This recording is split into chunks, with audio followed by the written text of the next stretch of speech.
Before I dive into the full episode, excuse me, check the audio here. I think that's fine. All right. Before I dive into the regular episode, just a note to those of you who normally view the podcast on Patreon. My apologies for no video. I recently had an accident, and so it is difficult for me to be in front of a camera right now. Over the next several episodes, you're going to see a couple of interviews that were recorded prior to my accident, and so you'll see me on video. Those are coming. But I do fully anticipate being camera facing again by the 1st of March. So just a couple episodes where you'll get audio only, and then we'll be back to full video. All right. Are we ready to go? Welcome back, Equity Warriors. Thanks for tuning in to another episode of the 3E Podcast. Shout out to new members on the Patreon channel. Thanks for joining me there and supporting the show. And for the rest of you, make sure that you do subscribe to the show, share the show on social media, because it's your subscriptions that help grow this channel. And if you do know someone who has a hearing deficit who you think might appreciate this content, just a reminder that there's always a transcript for every show. Just check down in the notes on your player. At the beginning of every year, I like to do a little reflecting on the prior year. And this year, in my reflection, one of the things that really came to my heart was to make sure that I expressed gratitude. I want to thank you for your continued support, your engagement, your encouragement that helps me keep this podcast going. Listener feedback, whether it's a note that you send via social media, a text message I get in response to the podcast, a review that you post on iTunes. And thank you for those iTunes reviews. Please, more, please. They help shape the podcast. Even just looking at the data, what gets listened to, what shows are listened to all the way through versus partially through, you give me indications of what is resonating with you. And so I thank you. Thank you for listening. Thank you for the feedback, even when you don't know you're giving me feedback. I want to also express my deepest gratitude to all of the incredible guests and to my 2 guest hosts that appeared on the podcast this last year. I had a wonderful time engaging with so many different people who are all committed to education, educational equity, to supporting marginalized learners. Guest host, your insights, your stories, your expertise have enriched the discussions that we have here and brought invaluable perspectives to our listeners. So thank you. Thank you for sharing your time. Thank you for sharing your knowledge with us. And thank you for being a vital part of this journey towards educational equity. And it's not just the guests and the guest host. I like to say there are a couple of behind the scenes heroes, people who really as partners have contributed to this podcast's origins, to its growth, to its success. First and foremost, I want to extend my heartfelt thanks to Wendy Stevens. She is my podcast whisperer, as I call her. Wendy, it is your encouragement, your gentle and sometimes not so gentle nudges that were the spark that got this podcast off the ground. And so it has been your unwavering support, behind the scenes magic that are truly the power behind the production. So thank you for believing in me and for believing in and supporting this journey. And some of you may have heard me say the name, if you ever listened to one of the unedited versions, you may have heard me say the name Edward. Edward is a special shout out to Edward. He is my amazing podcast editor. He is the one who every week behind the scenes gets each episode to sound great, to look great, and gets it out to you, all of you on time. So Edward, thank you for all of your hard work and dedication. And don't you dare edit this out of the episode.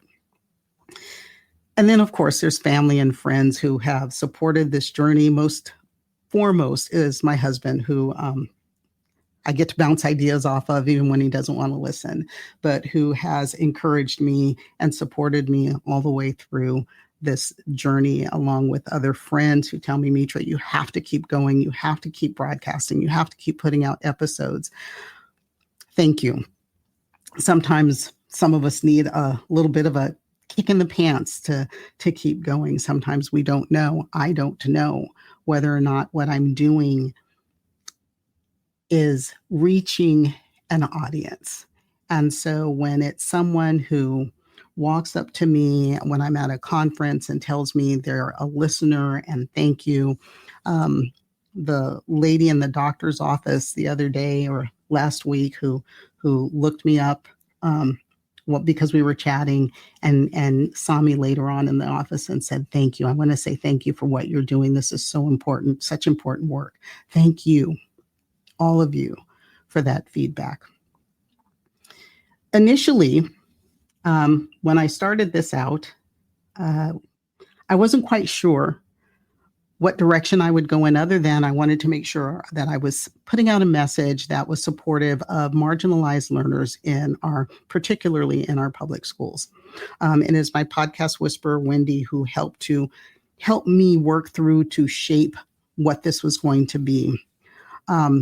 Of course, there were challenges in determining what my voice should sound like. What are the things that I should cover? And of course, there have been some bumps and I say roadblocks and speed bumps along the way.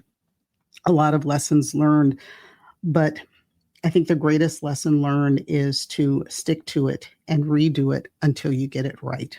And so hopefully we're getting it right. I did not envision, I think today is episode number 132. I did not envision 100 plus episodes. And yet here we are. I did not envision, 2.5 years in, running a podcast for 2 years.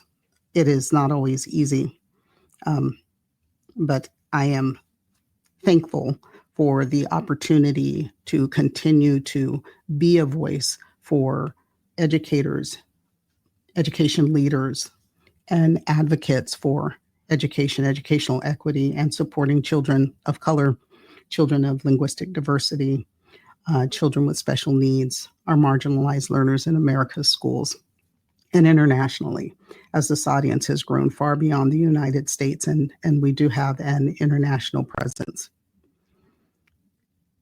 In a certain way, there's a community that has formed around this podcast. It doesn't have the shape that I would like for it to have, but there is a community. I know it from the feedback.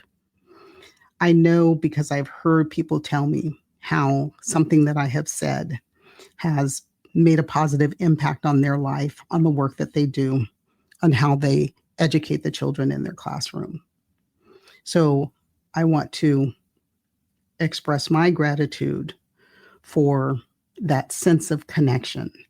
I want to express my thanks to you all to taking the time to listen and then using the nuggets that you can to improve your practice or your advocacy.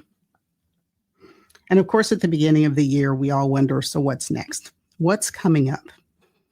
Well, I've given you the 10 things to look for. I think it was 10 things to look for in 2025 in terms of education, educational equity policy, what's happening.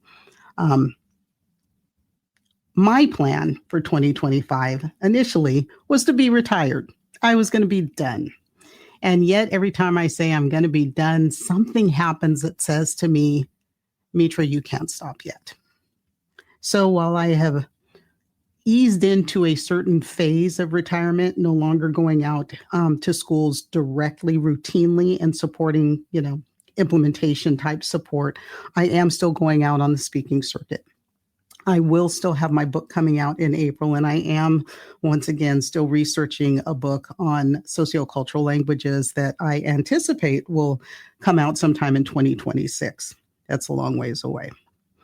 But retirement, I guess now is in phases. So phase 1 does include the podcast. We will still be here all year, God willing, and was it God willing and the creek don't rise? We'll still be here. What I need, though, is for you all, more of you all, to tell me what you want to hear. Give me some feedback.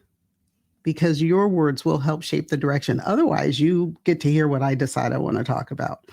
So thank you for those of you who have said, hey, can you do an episode about, hey, can you address, hey, can you discuss? Thank you. I need ideas. And I'm excited, really and truly excited for what 2025 will bring. Although there are some scary things out there, I know that there are enough of us doing this work. There are enough of us, we need more, but there are enough of us to be catalysts for change. And so as I wrap up this episode on gratitude, I want to leave you with a call to action that really embodies not only the spirit of the 3E podcast, but the power, the transformative power of thankfulness. Gratitude is not just a feeling, it's a practice, and it's one that can profoundly change our lives and our communities. Alice Walker, the author, wrote, "Thank you is the best prayer that anyone could say." I say that one a lot. Thank you expresses extreme gratitude, humility, understanding. Alice Walker. So here's my challenge to you. Whether you're a parent, an educator, or an education leader, school board member, superintendent, whoever you are, start a daily gratitude practice that's focused on education advocates and educators. Yes, even if you're a classroom teacher, still start that daily practice focused on advocates for education and other educators who are working to improve learning opportunities for marginalized learners. Every day, take a moment. If you've got a journal, pull it out and appreciate 3 ways that these unsung heroes, often people just like yourself, are making a difference, no matter how small. This simple act of taking a moment to express gratitude can shift your perspective and open your eyes to the incredible work being done in our education system.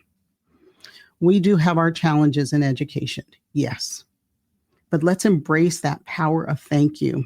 And when we do it together, especially for those fighting for educational equity, we change energy.